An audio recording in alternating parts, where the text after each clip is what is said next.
Sous quel astre, bon Dieu, faut-il que je sois né pour être de fâcheux, toujours assassiné? Il semble que partout le sort me les adresse, et j'en vois chaque jour quelque nouvelle espèce. Mais il n'est rien d'égal au fâcheux d'aujourd'hui. J'ai cru n'être jamais débarrassé de lui.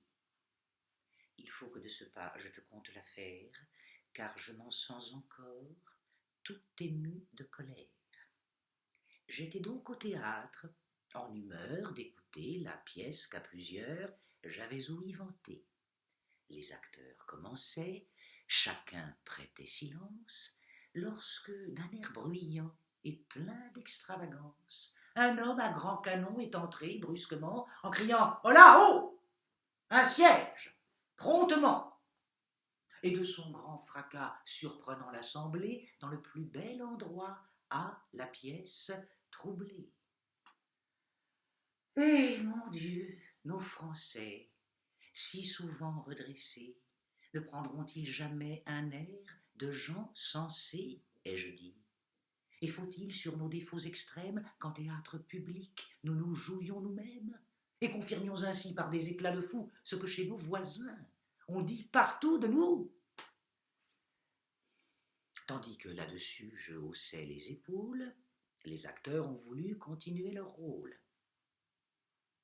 Mais l'homme, pour s'asseoir, a fait nouveau fracas, et traversant encore le théâtre à grands pas, bien que dans les côtés il pût être à son aise, au milieu du devant, il a planté sa chaise, et de son large dos morguant les spectateurs aux trois quarts du parterre, a caché les acteurs.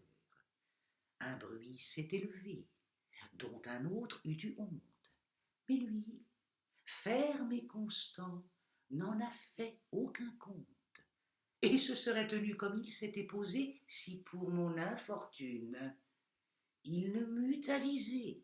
« Ah, marquis, m'a-t-il dit, prenant près de moi place, comment te portes-tu? Souffre que je t'embrasse. »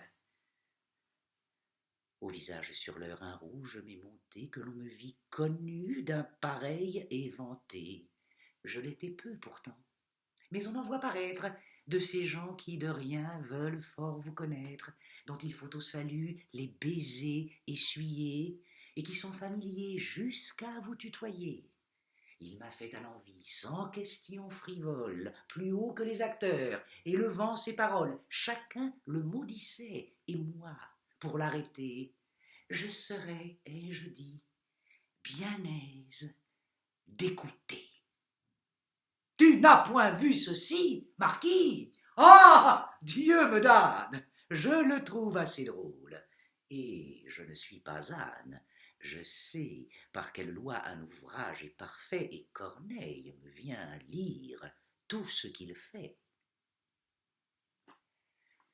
Là-dessus de la pièce, il m'a fait un sommaire, scène à scène, averti de ce qui s'allait faire, et jusques à des vers qu'il connaissait par cœur, il me les récitait tout haut. « Avant l'acteur,